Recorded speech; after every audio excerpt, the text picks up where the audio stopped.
Hi everyone, welcome back to Active Mobility Online with me, Coach Garrett. I want to take a moment to talk to you in this video about the esoteric art of blood flow restriction therapy. That's right, BFR, by popular demand. Blood flow restriction therapy. So first I want to start out with a little safety disclaimer.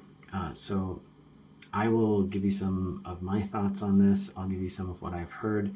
This video is in no way meant to be used as a sole resource for BFR.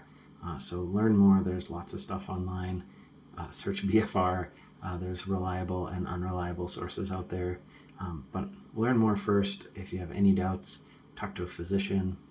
If you have any contraindications, any sort of vascular disease or hypertension or something like that that might be come into play with restricting your blood flow, you definitely want to ask a physician about that first.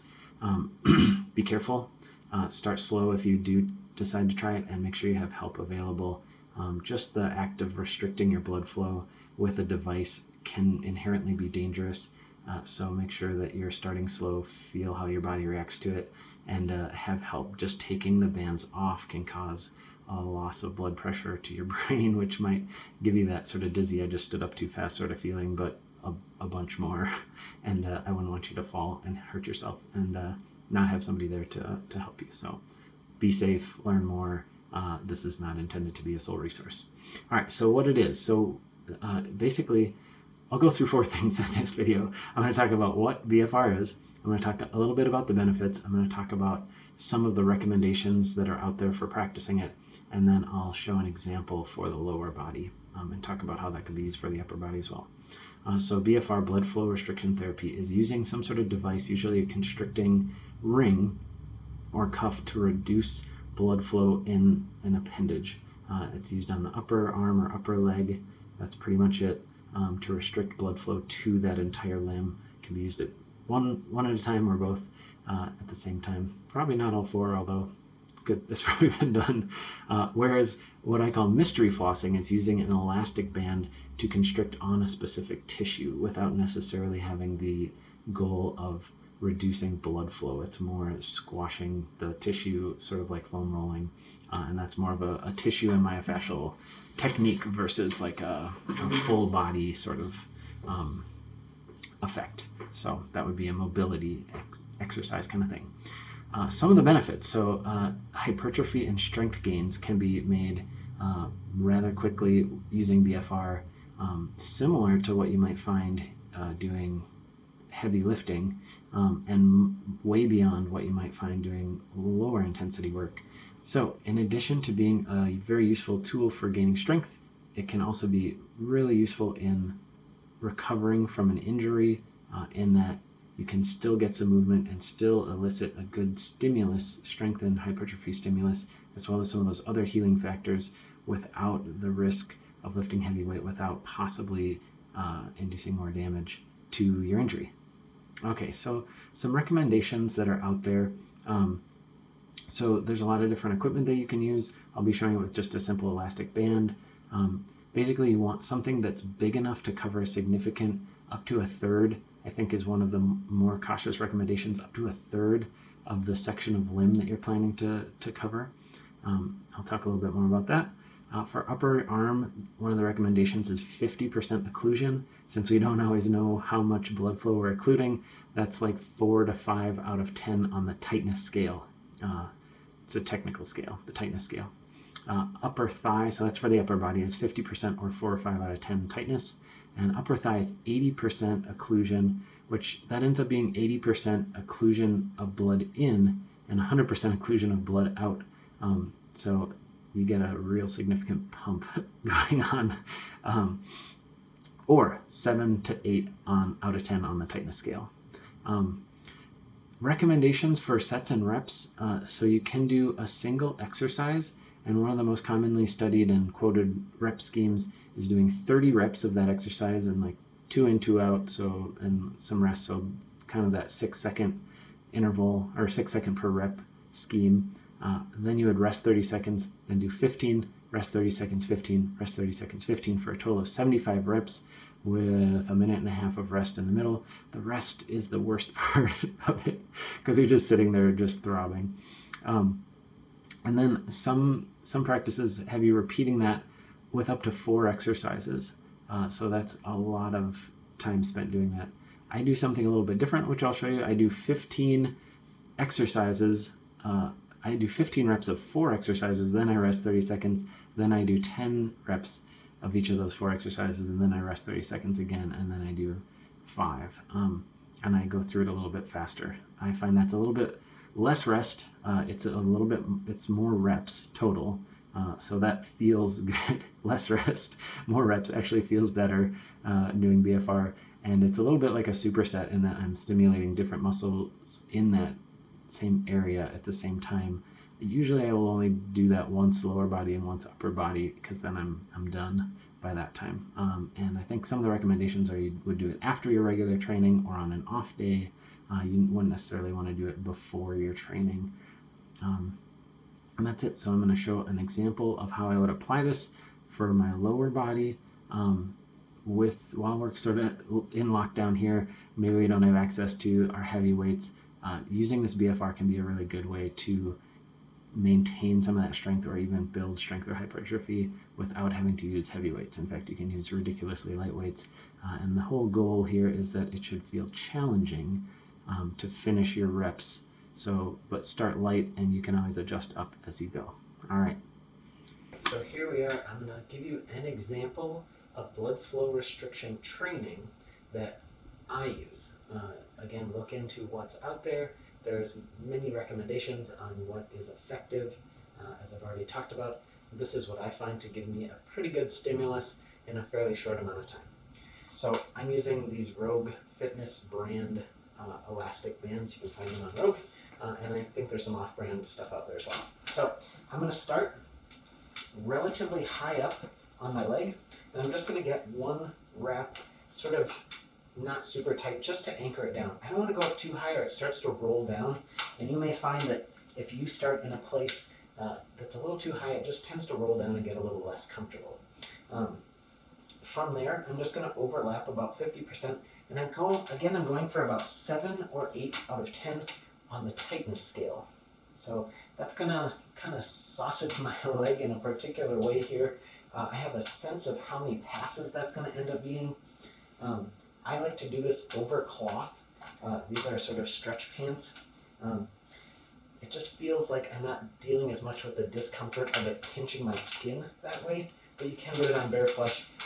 It may sort of lead to some broken capillaries, so if you're an upper thigh model, you might not want to do this the week that you have a shoot.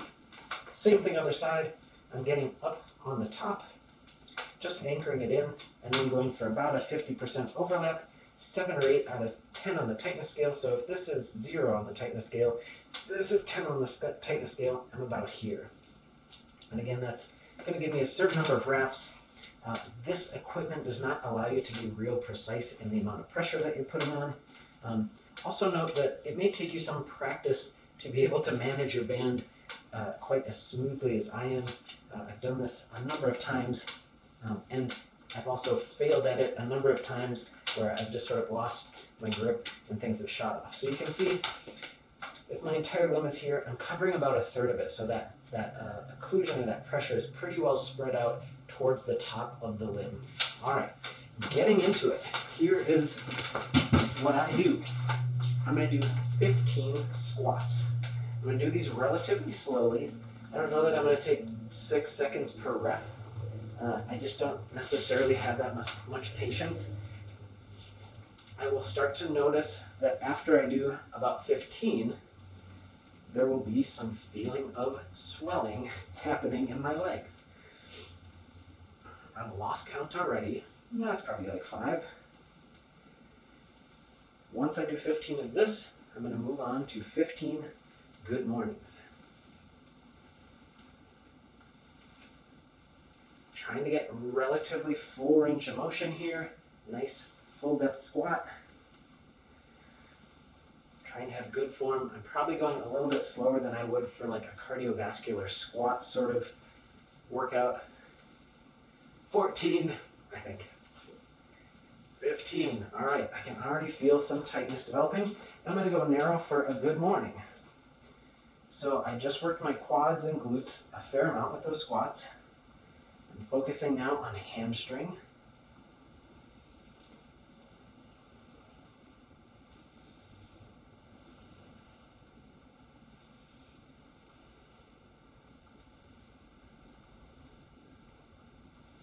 Again, just taking this to a lengthening sort of stretch place, trying to get some work in those muscles will allure the blood in, and then the band will trap the blood there. Oh, I think that's like 12, 13, 14, 15. Now I'm going to go to some calf raises. So I've hit sort of front, I'm going to hit sort of back, and I'm going to do some calf raises. I'm touching my toes together and just coming up onto the balls of the feet.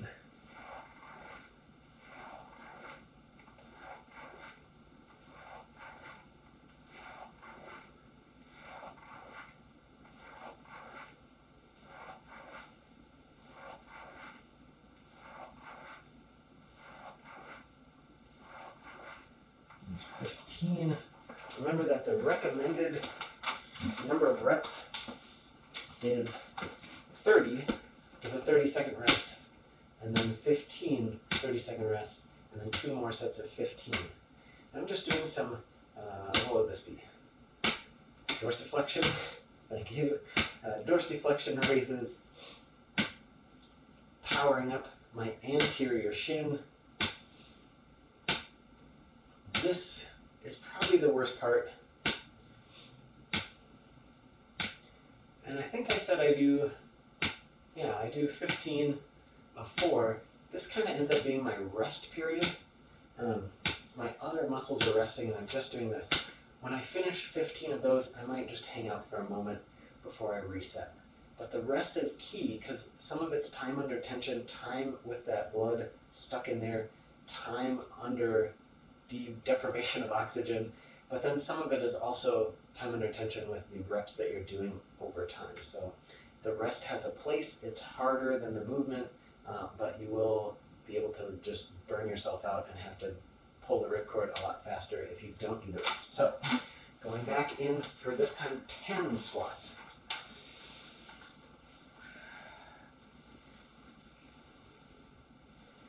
Again, I would recommend starting slowly in terms of the pressure on your cuff and working your way up. I probably underestimated the amount of pressure for this demonstration, so I don't know that it's going to get super duper uncomfortable for me.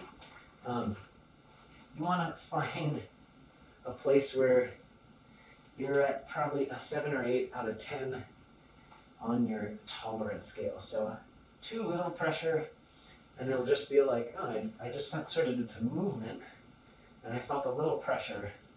Too tight, and you'll get part of the way through and just need to get the heck out of there because it's so much. So you want to try to find a happy medium if you're going to try this practice.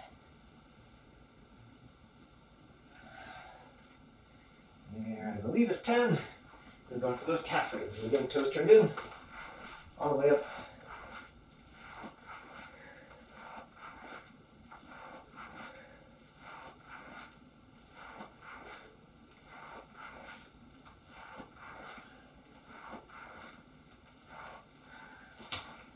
And then I'm going to go for, again, probably 15 of these dorsiflexion raises. That's going to equate to my 30-second rest period. I can definitely feel this in my shins. The pressure is starting to feel greater. I'm starting to feel some anxiety, a mounting sense of panic. But I can tie myself down. I've done this a bunch of times. I've only got 5 of each movement after this, and then I can rest some amount, and then I can be done. And I could be done right now. I could pull the plug right now if I wanted to. Let's hope this doesn't turn into my final video right here in front of you. Probably won't. Oh, that was probably 15-ish. But either way, I'm ready to finish. 5 squats. Ooh, Standing up all the way is tough. These tend to be the 5 hardest squats I've ever done, every time. Feels good to really take your time, take my time with these last ones. Turn them into a little bit of tempo work. The movement tends to mask the feelings that are happening of the swell and the discomfort. So luxuriating in the movement can feel pretty nice in these last ones. You can just draw it out a little bit. We've invested in the pump. Now we can just sort of hang out in the pump as long as we can and then be done. I'm going to stay close to my chair again here.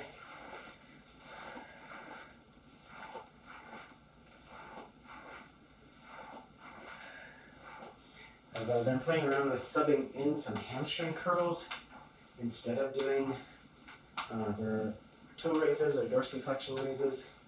I find that can be another good way to stimulate some of the other muscle fibers, draw even more blood in.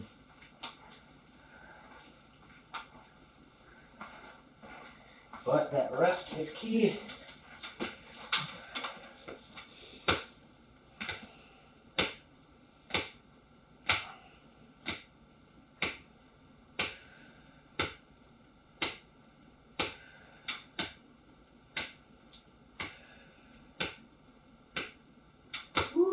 Okay. Now, important safety tip here. Again, look up other people telling you how to do this.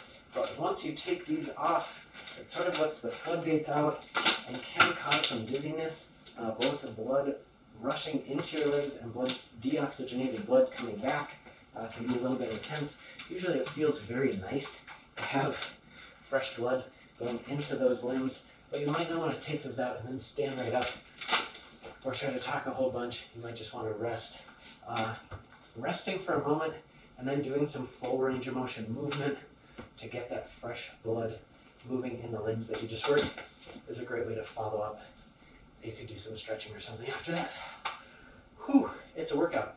So it's a great way to rehab from an injury, maintain strength when you're unable to lift heavy like now, or if you have some sort of reason or there's too much risk in lifting heavy for you at a certain time, it can be a great substitution for that. Enjoy.